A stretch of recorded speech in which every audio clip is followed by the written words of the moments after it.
This conference will now be recorded. Hi, good morning, everyone. Hope you're able to see my screen as well as hear me. Please confirm. Yes. Good morning, Madhu. Able to hear Okay, and good see. morning. Good morning. Okay, that's great. So, hope you all have had a good weekend. So, Yeah. good. So, let's get going now. We reached a very important milestone. We equipped ourselves with enough Python and NumPy Pandas skills so that whatever we do now, some practical work of building machine learning models as part of our 4 projects, uh, I think the knowledge is sufficient. Now you will be able to understand uh, from a technical aspect what we are trying to do, what we are seeing on the screens, all that will be fairly clear to you. Now we will switch back again to our discussion on machine learning, because that's our goal now, to build some machine learning projects and build those projects like professionals, not like learners. That is our goal.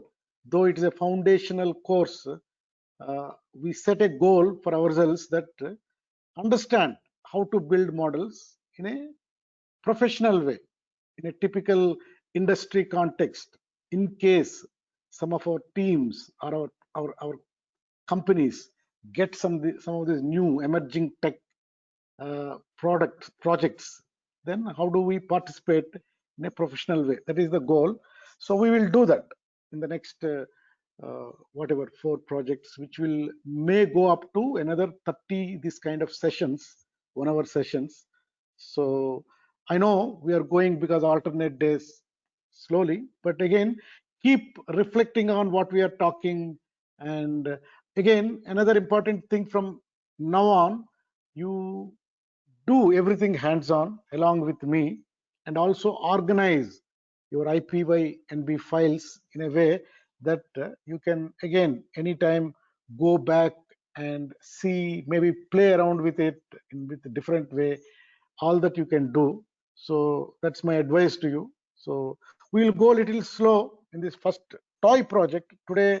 Actually, we are not really starting with the real data set from the wild and we are trying to build a model. No, we are not doing that. We are actually going to build a toy project, like while we learned NumPy as well as when we learned Pandas. I told you the importance of building some toy kind of experiments so that we will build a good understanding of our intuition around the kind of problem we are solving. So always, to build intuition, these toy kind of experiments are very useful. So why I'm calling this toy experiment as a project is that we will try to do everything with this toy, typically what we do in a real machine learning model building project. That's why I'm calling still this toy experiment as a project, because a lot of things we will learn and we will do slowly. And because of this learning, when we pick up the new data sets and solve real problems, then actually we'll be picking up a lot of space also and speed. So uh, I will introduce this lesson about our toy project. What is our aim, goal? What are we going to do? And then today, maybe because it's a toy project, we will set up our own data. We will not take data from external sources. We use our NumPy knowledge and build our own data set to play around with it. Okay. So hope everyone is with me. I'm audible and you're able to see my screen. Um, okay, let me. Yes, sir. Okay, okay. Yeah. Let me go forward now. So from now onwards, again, we are going back into our machine learning discussion, which we have kind of deviated from and went into more technical and Python kind of thing. So to bring all of us back to what we did last time, we talked about model complexity. Okay, and in fact, I told model complexity is the big boss of machine learning. Big boss is basically the big villain. So model complexity, the concept around that, we have to understand. Otherwise, we may build models. Those are not so good models. They will be less accurate, and actually they can pose a lot of problems. Like while talking about model complexity as a concept, I took a case study, Fukushima nuclear power plant disaster. That case study we have gone through. What happened in that case study? The scientists have used a prediction model for predicting an earthquake of a particular magnitude on Richter scale and the likelihood of it occurring in number of years. They used a overfitted machine learning model which led them to do wrong prediction.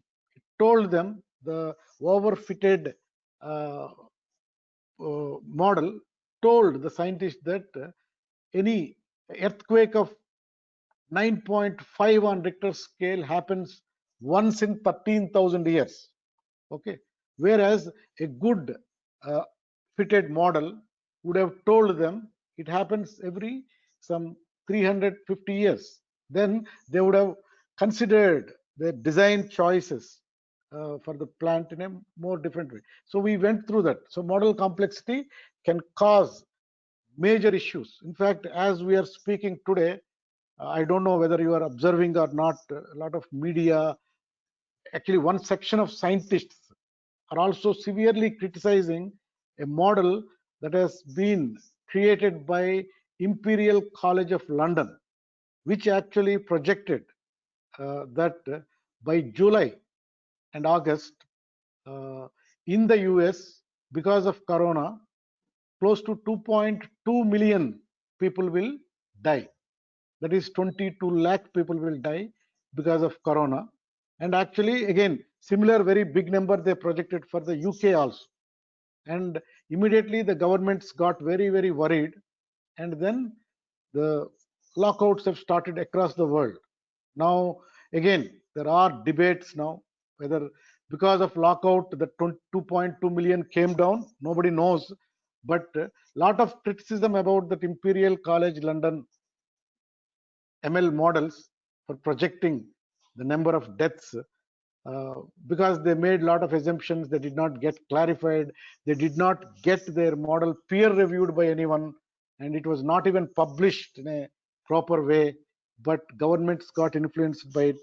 So there is a lot of criticism as when we are speaking through this COVID-19 crisis about models and model complexities. In fact, there is a lot of discussion is happening on mathematical models, and again, lot of criticism about that. But then that's why learning this is very important. So building models, the most important challenge we have to face is this aspect called model complexity. Model complexity is one of the most, if not the most important concepts in applied machine learning. That's what we talked before we deviated into Python.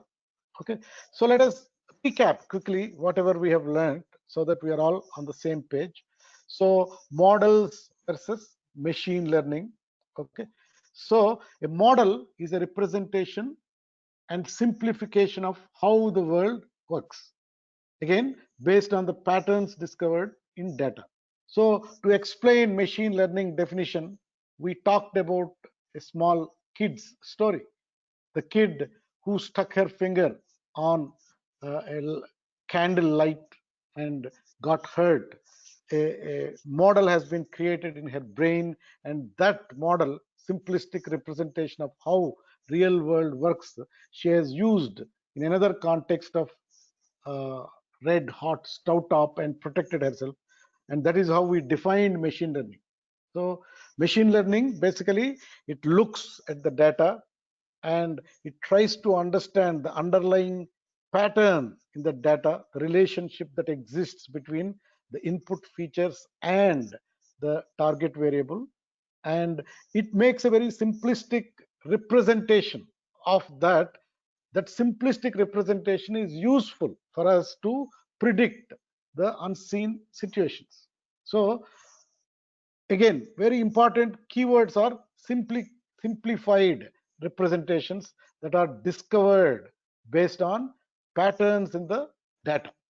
So that is what we told a model is a simplified representation that a computer identified based on the discovery of the patterns in the data. So for a model to be useful, it must represent the true state of the world accurately enough. If a model really we want to use and get benefited, then it has to capture the true state of the world. It should not exaggerate the state of the world. It also should not undermine the state of the world. Something simplified but true state, and it has to accurately understand it. Then only it becomes a good model. Okay, so there are different ways to build models. Okay, human beings keep on building models from historical perspective, but machine learning is one of them we will be using. Okay, so therefore you can think of a model as the product of the machine learning process. So using machine learning when we are building models, so model is a product of a machine learning process. So while doing these projects, we will be building models using our machine learning process. So both you closely observe what is the professional machine learning process which will result in building a good, not overfitted, not underfitted, but right kind of model with right complexity. How to build, that is what we will learn throughout now going forward. Okay, so we will not use, I told you this is not a very theoretical course. Okay, we will not use too much of mathematics equations. We will go into maths only to the extent that is needed. Okay, so basically what is this representation and what really machine learning model has to pick from the data, and how does it actually approximate a relationship function. So typically you keep on using this mathematical equation, y hat equal to function of x. So always notice very carefully, we will be using sometimes y hat, this is y hat, and also y. Okay, in a typical supervised learning task, always we have input features x. Typically in our terminology we always call input features as x, and the target variable is y. Okay, so once we build the model based on whatever mathematical mapping function that has been arrived at by our algorithms, then we use the parameters in that particular model and calculate our y hat. This is y is actually actual target variable. Y is actual target variable. Keep that in mind always. Actual target variable. Okay, and y hat is your predicted target variable. Okay, keep that in mind. We'll use this y hat like that. So x is basically our input feature, y is our actual target variable, y hat is my predicted target variable. Let's say we have done some experiment of mouse sometime and we have put some data like this. Okay, then we have built a model, regression model, and told this is my model, and using that model, let's say this is a slanted line. So basically we have used a mathematical mapping function called y hat equal to beta 0 plus beta 1 x. That is the linear regression algorithm. When you use to learn this data, then it actually uses y hat equal to beta 0 plus beta 1 x kind of mathematical mapping function. And for this data, it actually finds the best fit line. So we talked about the best fit line as the many lines are possible. A line like this, a line like this, a line like this, a line like this. Many lines through this data is possible, but I'm telling this as the best fit line because whatever the cost function of this line is the most optimum. Again, cost function is nothing but sum of squared differences. So like say when my model finally fitted this line, then it will tell my y hat equal to beta 0 is my intercept. Let's say this is 0.5. For the best fit line, beta 0 is 0.5. Then beta 1, let's say it is increasing, so positive slope basically. Y equal to mx plus c. M is slope. Let's say this is 0.6x. This is the equation for this best fit line. Okay. Now I calculate my y hat for this best fit line by substituting my beta 0 and beta 1 into my lines. So my first one is x equal to 5. So my y hat will be 0.5 plus 0.6 times my x5 is equal to my y hat, whatever is that value. Like that, I will calculate my y hat for this, my y hat for this. But the difference between my y hat and minus my y square and sum of that will be the least for this line. That is the best line fit. We'll talk about all these things later, but try to understand these mathematical mapping functions. We keep coming to that. So what anyway, let me come out of this. I wrote too many things here. Okay. So we will be using any questions anytime, please ask. Okay. So y hat equal to function of x. So what is that really we are doing in machine learning? X is my input feature or features. In fact, in a real data set, there will be many input features. Okay, x1 to x100. So x is my input feature and y hat is my predicted target variable. Okay, and there is a relationship between when I supervise using x and y, there is some relationship which I don't know and no one knows in a complex data, but we want our machine to find that. So to machine to find it, we help it with some algorithms. The algorithms can be simple mathematical mapping functions, they can be decision tree based models, they can be neural network based models, anything. So but once I train my model, I have to arrive at my mapping function. There are thousands of, even if it's a simple linear regression, finally in my previous case it has landed up at actually 0.5 plus 0.6x. This is my best fit line equation. There are infinite number of beta 0 and beta 1 is possible through the space, but finally it arrived at this. Okay, so this is the mapping function we have to find, and that is what really we do. Okay, are you getting it or not? Any questions? Yes, sir. Sir, Ramshankar here. Sir, Yeah. one small doubt.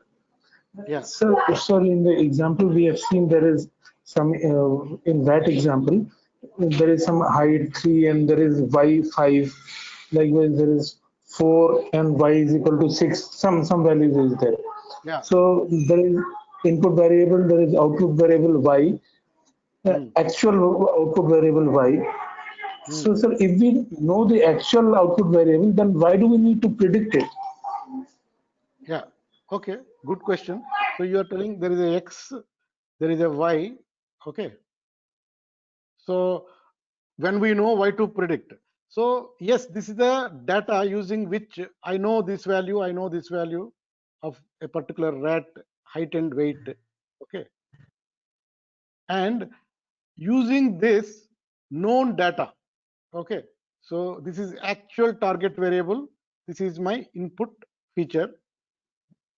I don't know, some relationship might be existing, I don't know, but I want to apply machine learning to know that some relationship so that I can ask a new mouse I can take, a question I will ask, and answer will be given this.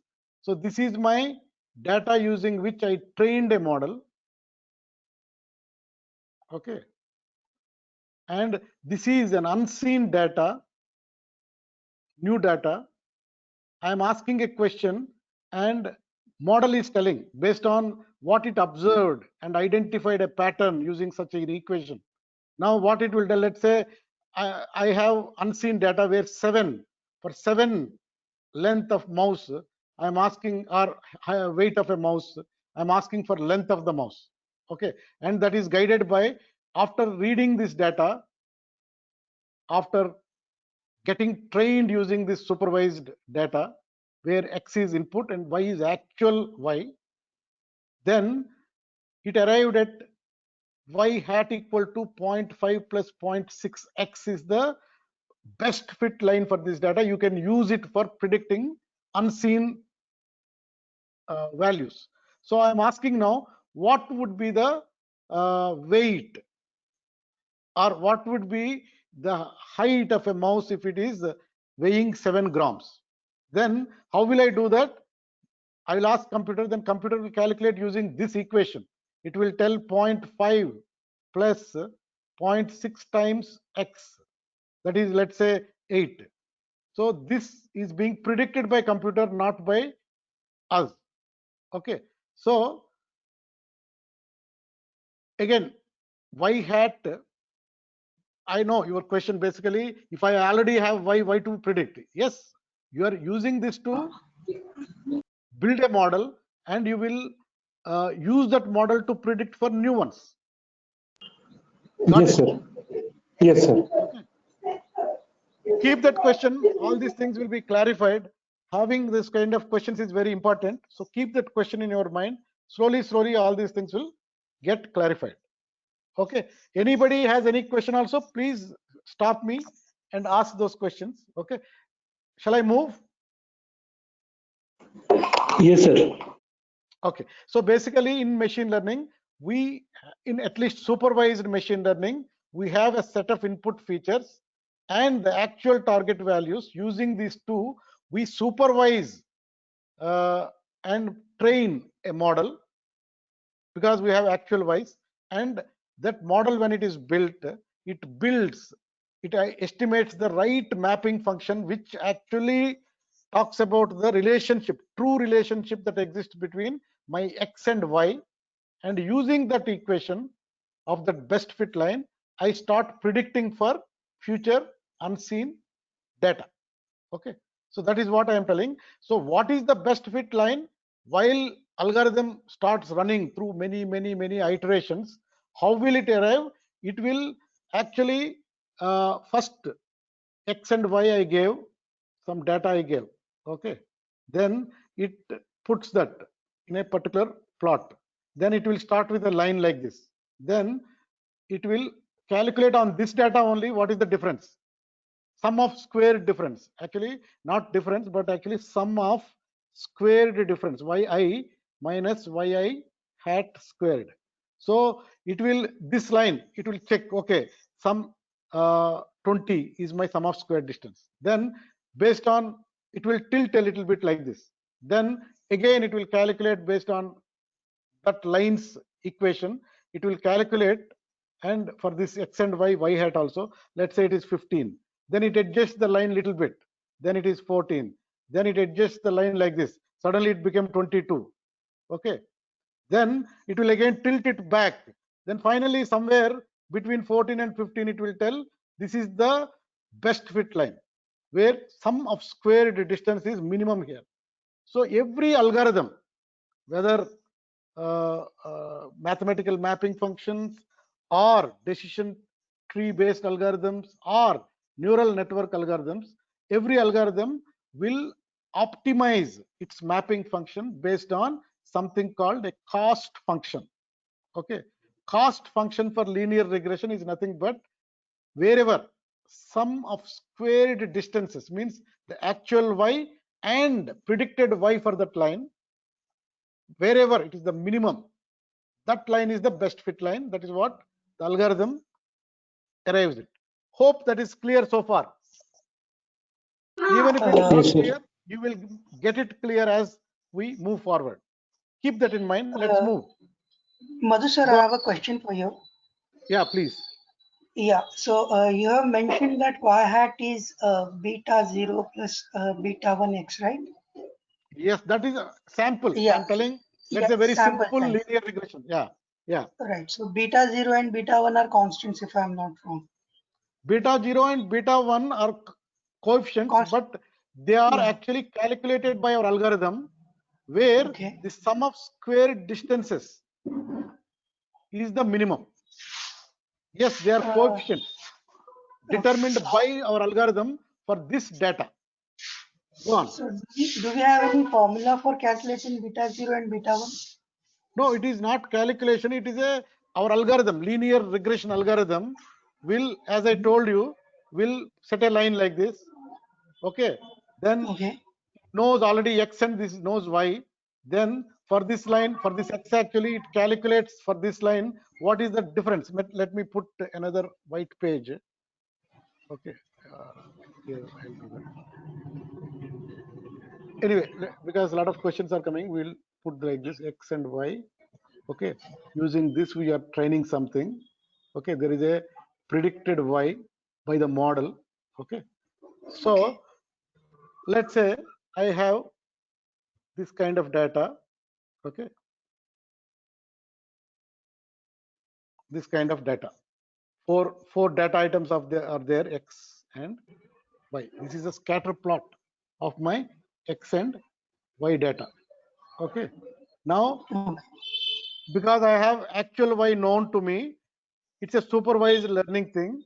So I told my computer, hey, I'm training you now with this data using a linear regression algorithm. Many algorithms are there, but let's say we start with a linear regression algorithm. Okay. Using this, I will train you. Okay. So basically, I will use a linear regression algorithm, a Python program I will use, and tell using my Python, tell that, hey, this is my model. You fit this data. Fit this data, nothing but training using this data. So what happens within the algorithm?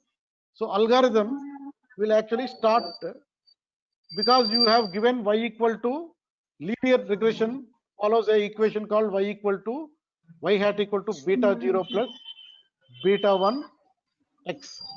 So basically this mathematical mapping function allows the flexibility for the algorithm just to represent this data using only straight lines. So this is a straight horizontal line. Okay. Then let's say this is the model. It will stop here and it will use this particular x. Now let's say this is actually y hat equal to y mean line. Okay. So whatever x average is there, y average is there, y mean.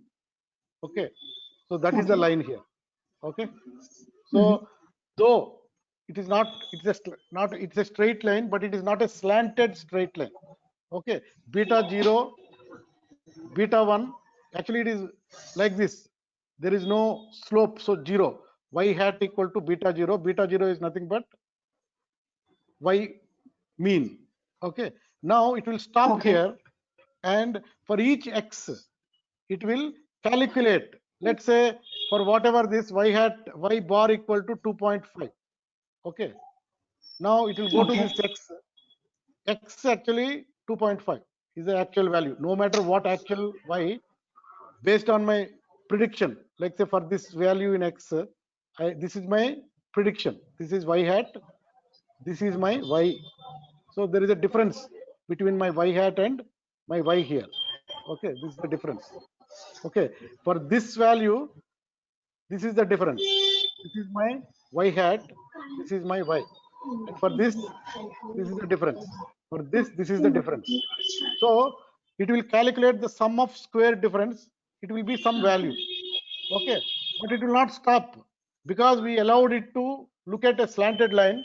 Then it will tilt that. Our algorithm will tilt it and put another line. And again, for that, again, it calculates that line. Let's say it stopped at optimum line.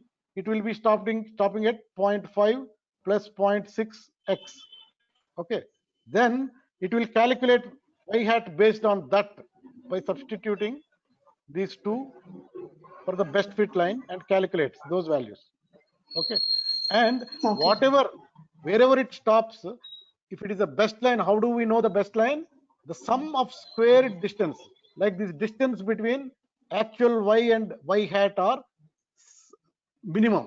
The sum of squared distance yi, let's say, minus yi hat squared, where I equal to 1 to n, whatever number of observations are there.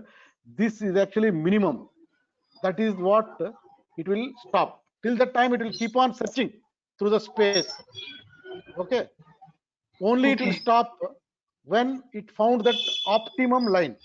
Now that optimum line I'm using and calculating my y hat. Okay. Are you Right. getting it or not? Yeah, right. Okay. Anyway, let's move on. Even if you will get clarity soon. Okay. Sure. First Thank time, you. little bit. Okay. Okay. So anyway, this is what we will be doing. So some examples of the problems that we are going to solve. So let's say we are building a prediction model to predict based on some data available, what is the real estate transaction price, what price a house will be sold. We want to predict based on some data, actual data, where already the house has been there, that has been sold at a particular price, all that information I have, and I use that data to teach or train a model so that I will show another new house, then it will predict accurately. Okay, that is my goal. So in that, x can be not one x value, but it is many features: lot size, property age, location, nearby schools, number of bedrooms, plus many. Okay, all this based on all these input features, and we sold them already. So I have real information about my each house, what price it has been sold at. So using that, I did it. Then based on that, I will arrive at my predicted housing price for a new property. And how do I get that? I have to use this data, the actual x. Here now it's no longer x, it will be x1, x2, x3, like that go on, and x100. This is my input features. For this, I know why. Using that, I supervised. Then whatever my algorithms, many algorithms can be used. So I used an algorithm and many algorithms basically, but I found one algorithm with parameters in such a way that that is the best fit. So I have to arrive at that function for that. Okay, are you getting it or not? So same thing in a real problem, x will be many features. Okay, and there is actual y using which we are supervising. Based on that, we want to estimate the best mapping function that represents the true underlying relationship between these input features with my y. Based on that, I will use that to predict for future properties. So that is the typical example of housing price. So anyway, housing price is basically a continuous numeric value. Okay, so what kind of task we will do in machine learning? It is going to be a regression task. Okay, so to do regression task, because it is a continuously varying numeric value, I will supply some algorithms to arrive at this mapping function. Those will be regression algorithms. Okay, so again, regression algorithms can be from very simple linear regression algorithms to polynomial regression algorithms, which will understand the curvy relationship. And also other computation models use decision tree algorithms also will use. Okay, And if you want to use, you can use even neural network based models also to arrive at what is that mapping function. Okay, so typically for our regression problems we use regression algorithms, mathematical mapping function based regression algorithms. Okay, and also we use decision tree based regression algorithms. Neural network we will not use so much. They will be used more on a image, computer vision, natural language processing kind of problem solving. Okay, these problems typically are solved using either mathematical mapping function based regression algorithms. They are called linear regression algorithms. Okay, and decision trees we have many. We'll come to that. So these are the things we'll use. So this is a typical example of a regression using example of housing prices. Any questions? Shall I move forward? Yes, sir. Okay. Another example, which also this also will solve a problem in our classification problem. So here we want to build a prediction model for a HR department whether a particular employee stays in the company or leaves. Employee retention example. So here my input features are tenure, performance review score, salary level, happiness survey, what is the feedback that person has given, plus many input features. And I have a table of information with all these input features, some 20 of them. Then the last column is status, that is my actual Y, where employee, if he's staying, will tell yes, otherwise no, like that.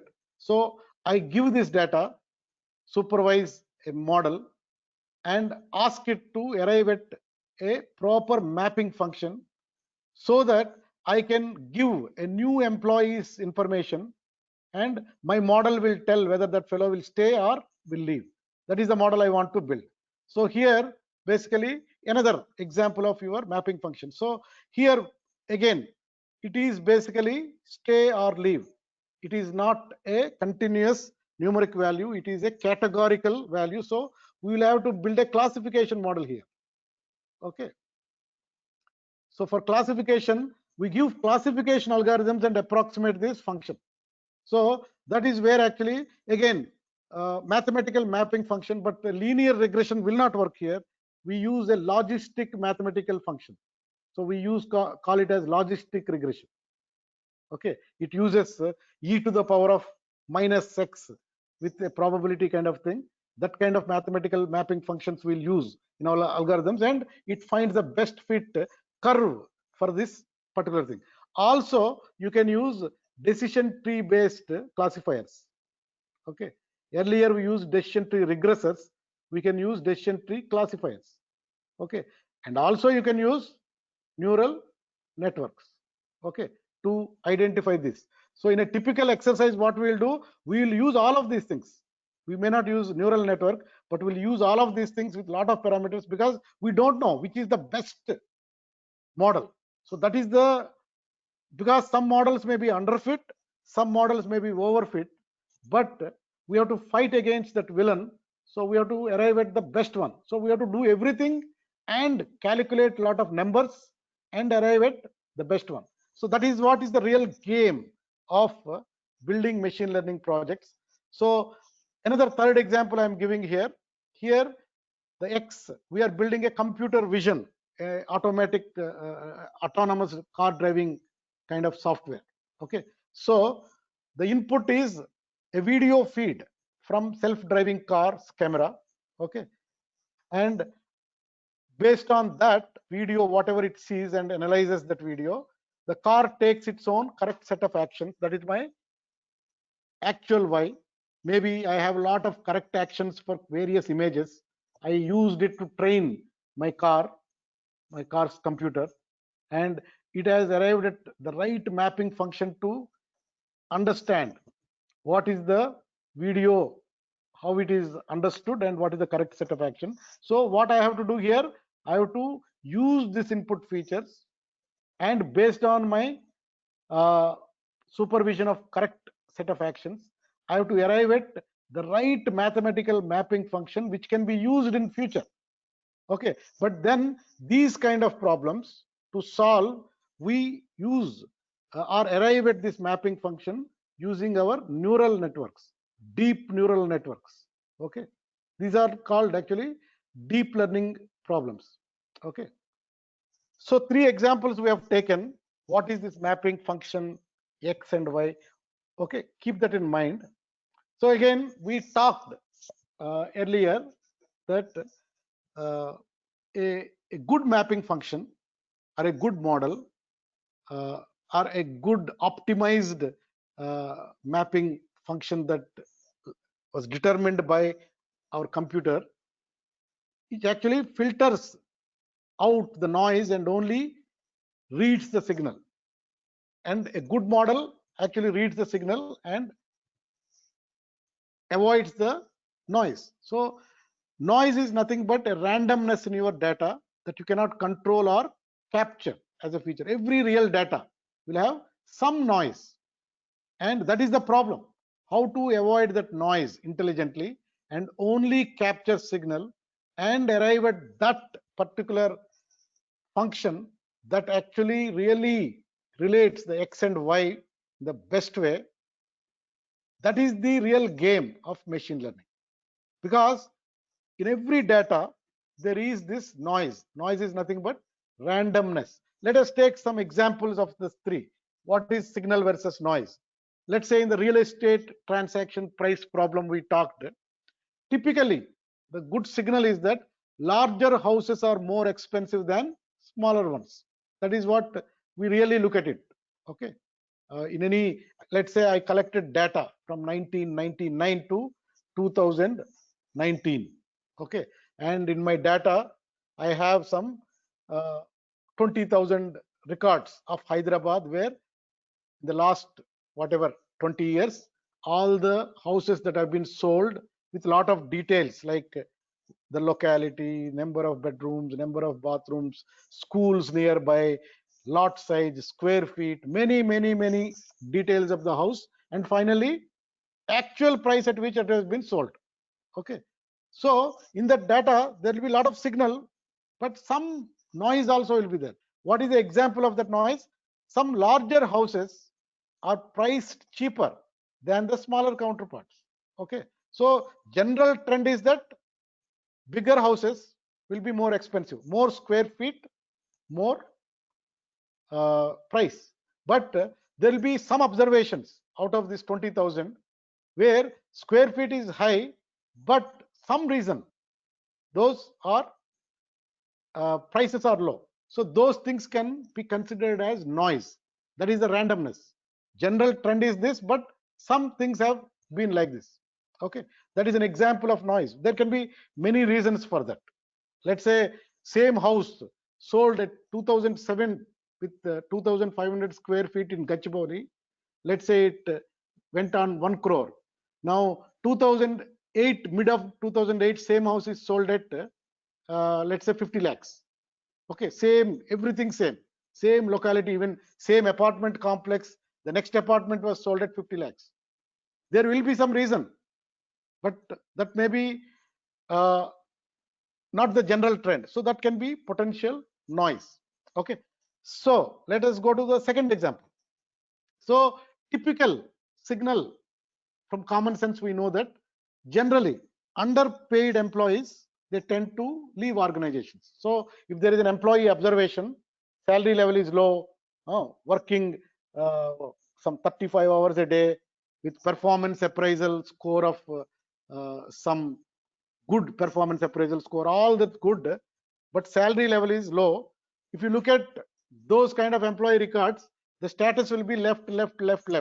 But there are few observations, everything is same, but they are not leaving the company. Okay, so some underpaid employees still stay. So general trend is that, but then some people will be there. So first one is signal, the second one is some randomness. Okay, so how do I capture that randomness while learning? Because if I don't capture that randomness, I may go wrong. That is the big problem of machine learning. That is what we are talking about, model complexity. Then the third example, self-driving car seeing a red light at an intersection. We have already trained with red light image and all. It stops. It knows what is the correct action. But then a noise kind of situation is the glare from the sun that is captured by the camera. How to deal with it if it doesn't know, because it also gives a red kind of light to the camera, the glare. Then it may get confused. So how do I suppress that? So first one is signal, the second one is noise. So in real life, this randomness exists in our data sets. So because of the randomness, models have to really be built in a way they are intelligently actually avoiding that noise and only capturing that signal and building that right, or out of the infinite that space, it is stopping at the right mapping function, and if that is right, then our predictions will be much more accurate. Okay, so one way to judge models is by their ability to separate the signal from that noise. A good model separates that signal from noise in a very intelligent way. Not so good model will not be able to separate the signal from the noise. It will also understand the noise and wrongly driven by noise also. So that is what we have to build good models. Okay, so signal is the true underlying relationship between input features and target variable. This is all we have talked. I'm just repeating because this is what we are going to do in our toy project now. Okay, so signal is the true underlying relationship between x and your y. If this is your mathematical function, again I'm putting it back, my actual y is function of x, but in reality there is some unknown randomness. I'm capturing it as epsilon here. Okay, so y is my target variable, x is my input feature. There is a true underlying relation between my x and y, and that has been captured, that should be captured by my mapping function through my algorithm that I supplied. But the reality is it will have some noise also.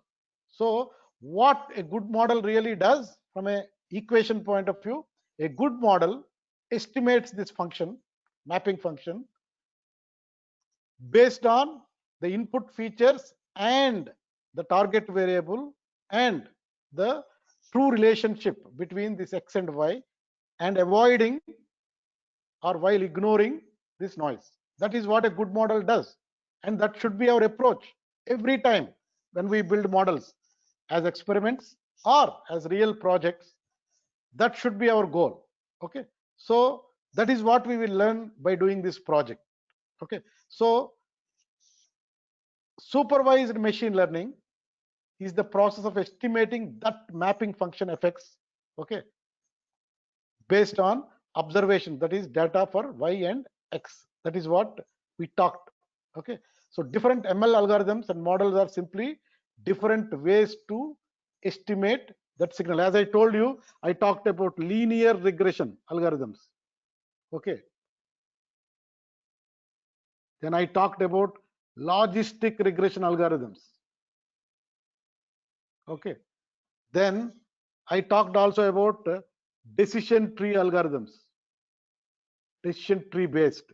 Then we also talked about neural network based algorithms. Many are there in our scikit-learn.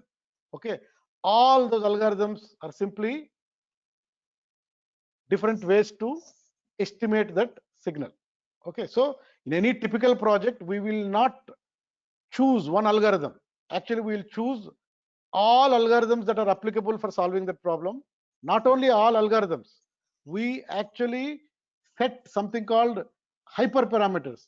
Multiple hyperparameters will set and run all the algorithms, and we evaluate the model's performance against some testing data and calculate some metrics, very important metrics, and then we tell for this algorithm with these settings, actually for this problem, it is the best model. It will be the most accurate.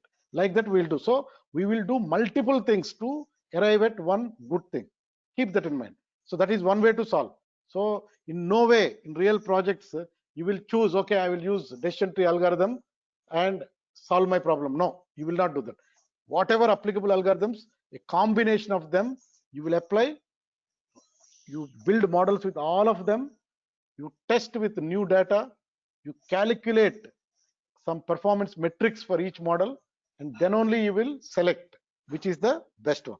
Okay, that is how we will do. Even in this toy project we will do that. So putting all together, we will first use simple mapping functions as a learning tool inside this project. So here we will conduct a study, we will create a data set for ourselves now. Okay, so what we will do is that we will create a data based on y equal to sin x. We know this, we are building the data. Okay, the true signal is x and y are dependent on, or as a function, y is a function of sin of x. X is my input feature, y is my target variable, and the relationship I am building, I know that, that's why I'm building sin of x. Okay, so I created data like that. But the real world, when I do the data, this will appear like this. It is a true sine wave. Okay, but we know real data is always having some random noise. So what we will do is that we will also create a random noise data and add to that. So my new relationship is that actual table will consist, x is nothing but some sine of x plus some random noise value I'll add to that. Okay, and these two I put it as my actual y. So I know the true underlying signal is sin x, but this noise will distort that. So after building this data, I will forget that the true underlying relationship is sin x. Like in some movie, one fellow will always forget, Gajni. We will become Gajnis after this, putting this data. We forget that the true underlying relationship is sin x. But we will build models which will actually finally capture that only, not less than that, not more than that. It captures, so that is the best model for it. That is what the experiment we will do it. So far clear? Shall I move forward? Yes, sir. Okay, so this is what we'll simulate this data. We'll do soon code, we'll do the coding. Okay, so when I put my y equal to sin x plus my random noise, the data will look like this scatter plot between my x value and my y value in my table. It looks like this. It has some pattern of sign, but it is totally distorted now. So now I also forgot that underlying relationship is sin x, but I have to build a model that actually really understands the relationship between x and y based on this scatter plot, and it actually avoids or ignores the noise. Okay, so as we try to build models on this data, so the data x and y will create and use that to train various algorithms, and we'll plot it because it is very easy to plot here and visually look at it because there is only x and y, two-dimensional, so fairly easy. Okay, so we'll do that. So basically what is that? The true underlying relationship is the red dotted line, and the blue scatter plot is my real data. So out of this noisy data along with signal, finally I have to play and build a model that actually captures this carefully. Okay, that is the experiment we are doing, and it might take around 4 to 5 sessions because we will go very elaborately like we are doing a real project process, because after this things will become easy for you. Okay, so just final recap of model complexity. We talked model complexity is model's inherent freedom to represent complex relationships between input features and target variable. Okay, if you give lot of flexibility through your algorithm, then it might learn not only signal, it might learn even noise, then it will become underfitted. Okay, if you don't give it flexibility, then it will not even understand signal, then it will become underfitted. The first one is overfitted, second one is underfitted. And we also talked about this bias variance trade-off. Same thing we also talked in terms of model complexity also. Like if you give a typical linear regression algorithm, meaning it can only understand or prepare a data model in a slanted straight lines, then the model will look like this. This is a underfit model, because we know it is a sinusoidal thing. If you look at for this sum of square distance with the actual wise, it will be very inaccurate. This one, it will not capture the true relationship. On the other side, we can use an unconstrained decision tree based model and build a regression model. Then it will capture the model in this way. What it does, it is, we are allowing through an unconstrained decision tree. Don't worry, what is unconstrained decision tree right now, we'll come to know. If you build this model, it will capture all the noise, okay, and model complexity is too high in this kind of thing. So we will build on the one side underfit model and systematically increase the complexity and go to the rightmost side of the complexity. So between the left and right, somewhere in between, the right fit will exist.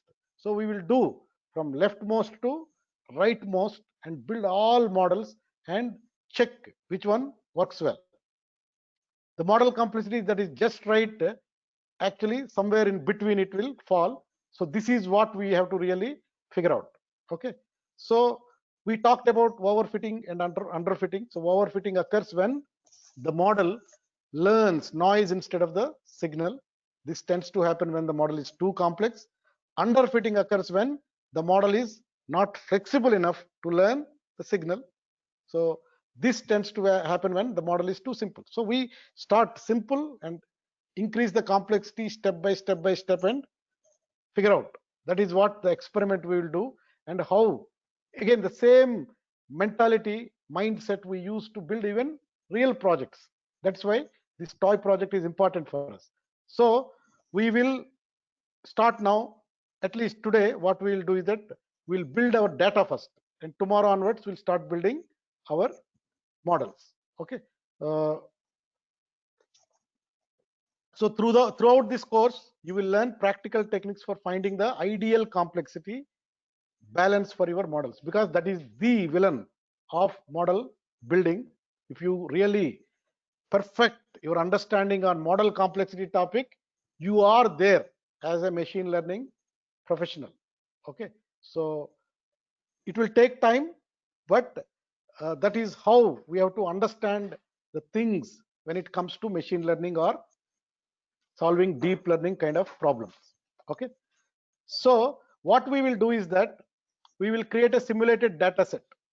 We will create an artificial data set for ourselves, okay, with a predetermined mapping function. Artificial data sets, sometimes they are called synthetic data sets. We'll create one. Then, because we know true data always will have some randomness, so we will also add random noise to our data set, and then we build different models on our artificial data set. And then, though we know already the true underlying relationship, we know that, but we will act as if we don't know and build different models, and we will compare various models and know how well those models of varying complexities are able to separate the signal from the noise. This is the experiment we are doing as our toy project, and this is our first project. So let us start with the coding thing. Now I want you to carefully type. So anyway, to start with, always we need NumPy as NP, pandas as PD. Okay, then always we didn't talk about our pyplot, we didn't talk about our seaborn, because they are not such libraries that we have to spend a lot of time. As you do work, you will understand them. So import all of these things.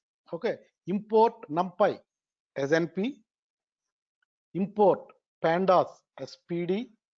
Then from matplotlib, it's a big library. Matplotlib is a very big data visualization library built on top of Python and NumPy.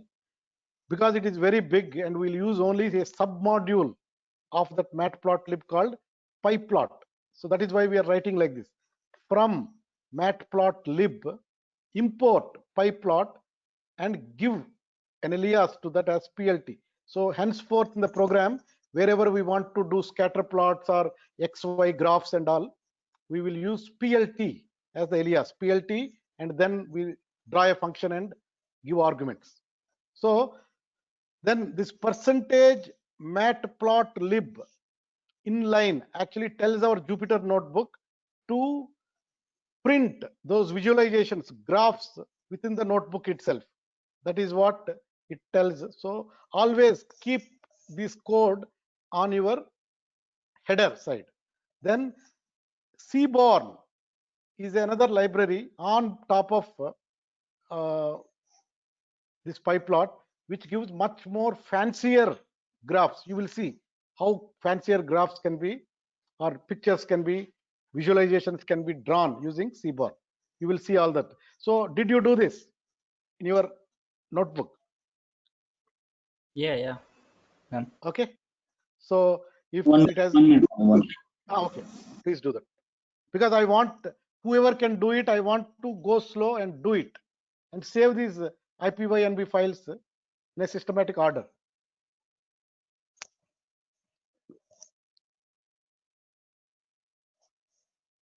Tell me when I can move forward.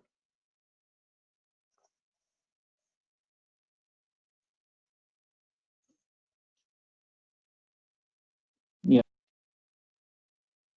Got it? Yeah, Okay. Madhu. So as I explained, again, same thing I'm doing here. Basically, again, pyplot, again, I will not explain this. Same thing, I wrote it here as well. Okay. So now we will create our synthetic data set. So as we decided, first our predetermined mapping function, let us use the sine wave. Actually, you can do the same thing using a tan x based function also, because everything is in our hands. We can play with any function. We are playing with sine function. Maybe once you do all this, you play for yourself using a tan function. Only you have to change the tan, rest of the things are okay. But then how models, how the new data is being learned by your model and all, you can see that. Okay, this will be true underlying relationship between the input feature x and variable y equal to sine x. Okay, however, we are going to add random noise to it, turning it into a noisy sine wave. So we will create a random noise and do that. So let us look at it. So here we are writing some code. I will explain to you. So here I'm creating some 100 values for x. I'm calling it as x. So how I am doing that? I'm using a NumPy function called linspace, linearly spaced, equally spaced values starting from 0 till 2np.pi, means 2 pi. That is, pi is around 3.17. So 2 pi will be 2 into 3.17. So starting from 0 till some 6 point some whatever number.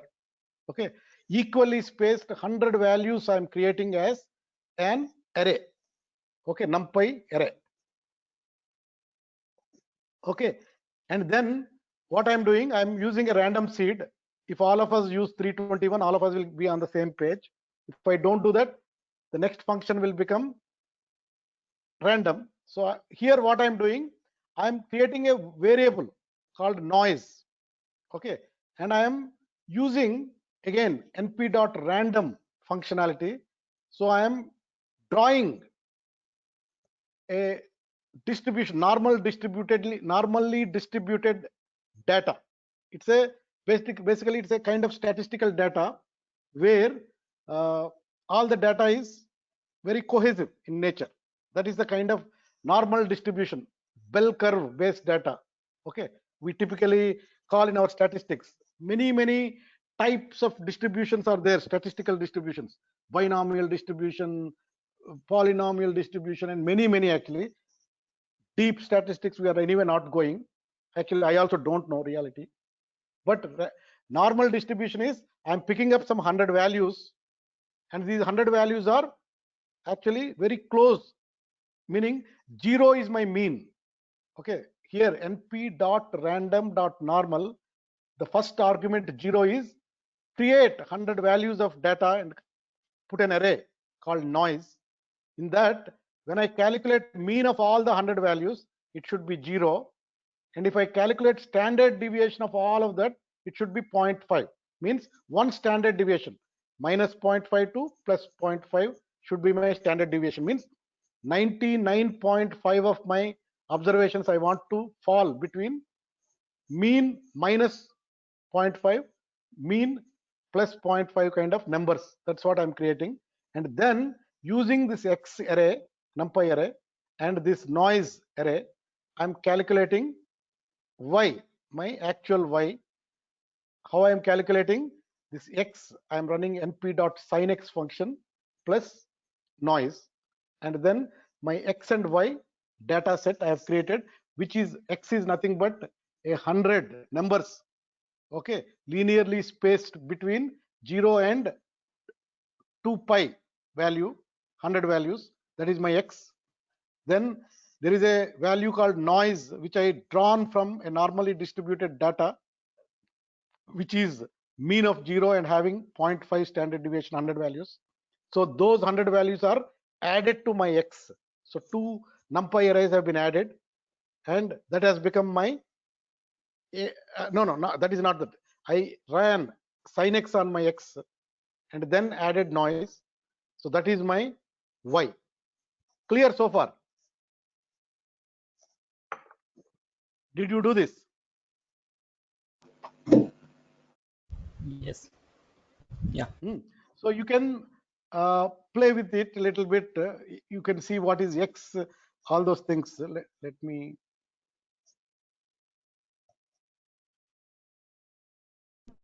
Hi Madhu. Hi. Actually, On, I am please. getting.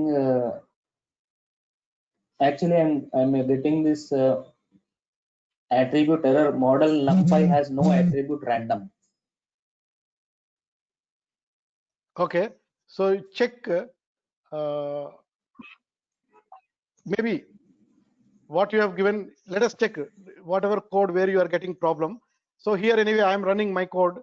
Okay. So I'm importing NumPy as NP. I'm importing pandas as PD. Then whatever you also typed, I'm typing here.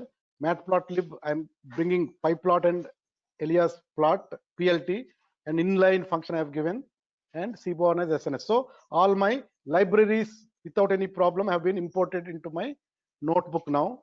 So on the linspace, we talked. So here, linspace function, how it works, there is a start from end. So I want to start at 1 and end at 5, and I want to create 10 linearly spaced values between 1 and 5. The default functionality of linspace actually is inclusive. 1 is included and 5 is included. Means the first value will start with 1, the last value will end with 5. In between, it will take 8 equally spaced values. That is the default functionality. Okay. Sometimes there will be more precise numbers because it is a default function is inclusive of start and end. If you want a little bit different kind of numbers, then you can give between 1 and 5. I want only 9, 10, not 10 numbers, 9 numbers. Then it will get. So it will work like that. Just I'm giving you. Then what we did, we wanted to create 100 X values. NP, where you got problem where NP random you got there. We'll wait for that. So hope this has worked for you. Okay. So we created a X. How we are creating? We are using np.linspace. I'm starting at 0, ending at 2 pi. 2 pi is around 6 point some number. Okay. 100 values I'm creating. Okay. If I look at my X is an array of these 100 values. Okay. Starting at 0, ending at 6.2831, very precise number. Okay. So again, NP has all these things. I've just put it here for you. Sin 0 is 0. NP sin 1 is this. NP.pi, it actually takes this kind of 3.14. So basically, if you look at np dot sin pi. 180 should be actually 0, but here if you look at it, it is 1.22, some a number very close to 0. Okay, why it happens is that actually pi is not a float point number, it is an irrational number, so some mathematics related, but anyway it doesn't matter to us. Okay, then what we did here, we want to see our pi plot of my x. I created a value, 100 values for x from 0 to 2 pi, and my x-axis I put that value, whatever 100 values, 1 to 100, and on the y I want to calculate sin x of my x and put it, then I will get a sine wave.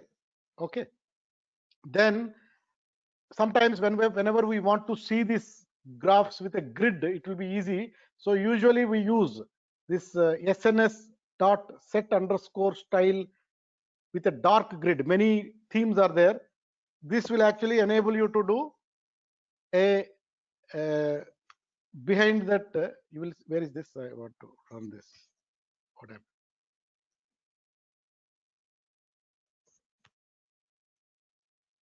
I don't know why it's not coming. SNS.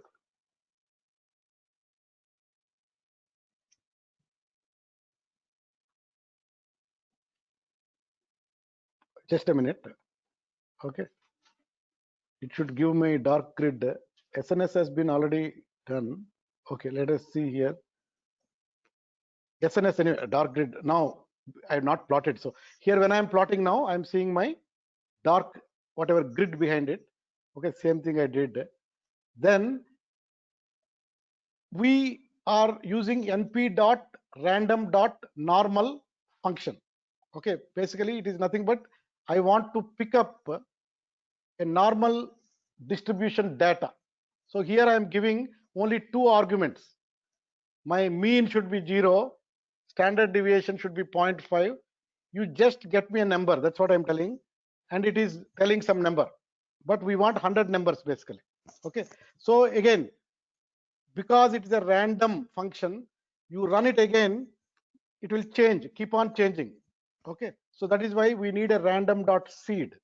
So here what I am doing here is that I'm not picking up one value, but I want to pick up 5 values from a random distribution, normal distribution basically, with a mean of 0. When I calculate mean of all those 5 values, it will be 0. Standard deviation will be 0.5. I wanted to pick up 5 values. So it gives an NP array again with whatever values. If I calculate for all these 5 values, the mean will be 0. Standard deviation will be 0.5. Means it is within 1 standard deviation from the mean. All these values are there. Okay, that kind of distribution is called random normal distribution. Okay, so we are using random function. The problem with this is that again I do a totally different number will come. Okay, this because that is the nature of our random function. So what I will do is that to get little bit of reliability, I'm setting up my np.random.seed. Okay, then I'm using, let us say, again I'm doing some experiment and showing it to you. I want to draw 10,000 values which have mean of 0 and standard deviation of 0.5. Okay, and I want to plot a histogram of the data with 20 bins. So basically what is really normal distribution is it follows a bell curve, means most of the observations will be very close to mean, so they will be very evenly distributed and most of them are very close to mean. So you will see some such histogram. This is what we usually call bell curve. Okay, so that is the kind of data we are using for our noise. Instead of highly distributed noise, we are using a very cohesive kind of noise, so that our graphs and all will be, we can easily see them. Okay, so here you have done this code now, np.randomSeed. So you told, one of you told there is a problem. What is the problem? Let us go it now. Some np.random, somebody told. Yeah, Madhu. I typed the error in the chat Okay, box. so you are now not getting it. No, I am getting it, but error in the chat box. Error in the Chat box. Actually, I am getting model NumPy has attribute random. okay. NumPy has an attribute random. Maybe your random spelling, or how did you give? Capital R you gave or what? Check that exactly what you are doing. I got suggestions from participants. The spelling is mistake. Sorry, Madhu. Okay, fine. So let us go. So this is what we have all run now so far. Okay. Now with this, what we achieved, we created X. Now if you, after this, if you look at, okay, insert cell below, here I have 100 values of X. Then I have print Y. If I do 100 values of my Y, okay, then 100 values of my noise. Okay, so all these we have created randomly using NumPy tools. So what we have done, we have a Y value which is nothing but sin of X plus noise. Okay, so X is X, and so in the table only two columns will be there, X column, Y column. Okay, X is whatever 100 linearly spaced values from 0 to 2 pi. We have 100 array, 100 length. Y we have created using sin of X plus some random noise, another variable. So the true underlying signal, we have distorted it and created a Y. So we have a table now, not a table, but two arrays, X and Y. Maybe we have to put them back into a data frame, because always we work with data tables. So you type this code, okay, df equal to pd dot data frame, and we have to pass a dictionary now. In the dictionary, column name I am giving X in quotes, okay, and that is my key value, is my array X, comma, the second key value is my column name is Y, in strings I am giving Y, and value is my variable Y, which has an array of 100. So my numpy arrays I am putting into a data frame now.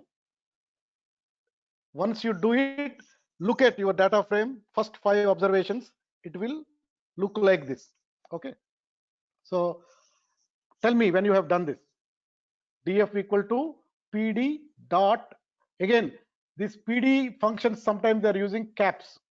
Look at it, like series as S capital, data frame will have D and F are capitals. So do that and carefully type, pass a dictionary. So dictionary you are passing with curly braces, and then key colon value, comma, key colon value. Again, keys are strings, so single quotes are there. So this is the table we have created now. So this is our data set, synthetic data set that we created. We know the true underlying relationship, but we decided to forget about it. So we forgot because we added noise now. So it got distorted. Now this data set we have to use and build multiple models and ensure that we are able to build the right fit model, not an underfit model, not an overfit model. That is our experiment and exercise in this project. Okay, so did you do this? Did you Yes, create? sir. Okay, Yes, sir. now we will stop here. So what you can do is that always you can save whatever pandas data frames to a CSV file in your folder structure. So how do you do that? You have to use this function df dot to underscore CSV. Remember this function. It is a very useful function because a lot of times we do some things to our data frames. We don't want to lose it. We will save them to a proper Excel format and save it into our folder structures. You can give the names so that you are in control of your CSV files after changes. So because we created our own synthetic data set, now you use df.to_CSV and give whatever name. I gave simulated_data.csv. I wanted to save into same folder working directory where I am doing this.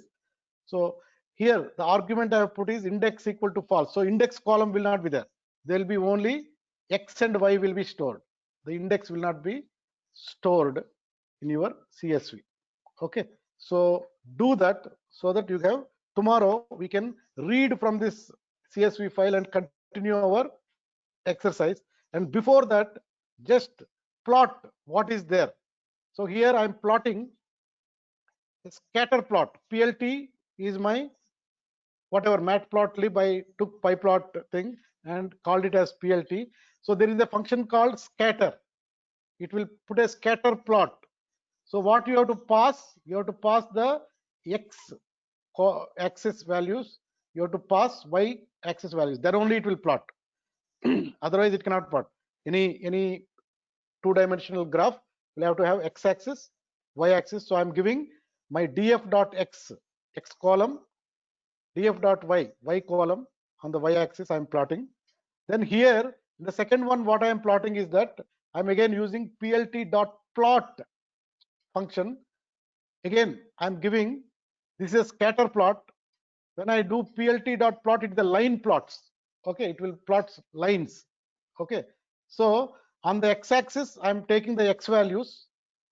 On the y-axis, I'm doing np.sin of df.x. So sin x, I want to put it on y. That is my true signal. I want to see both inline scatter plot. Then I want to see my line graph, that is sine graph, with a color. So you can change always this color. All these arguments you can change with various things for black, red, green, whatever. So if you do that, you will get this kind of graph. Okay, so all these blue things are my X values in my data frame and Y values. They are actually scattered because we have put a lot of noise also. Clearly we cannot see any sine wave, they are everywhere, but the true signal is this black line. So our goal now will become, given this noisy data, noisy sine data, we have to build a methodology to train using this data various algorithms and arrive at this.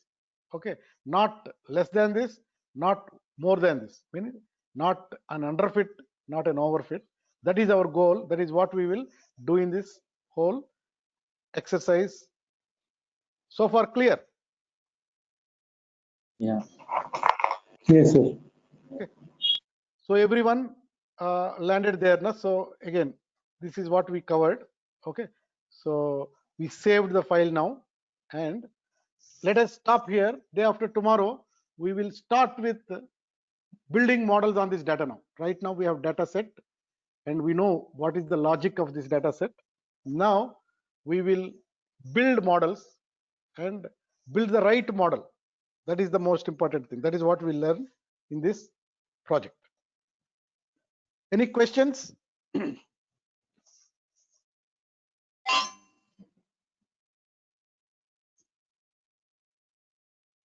If you don't have any other questions, we will stop now. And thanks so much for your time and attention.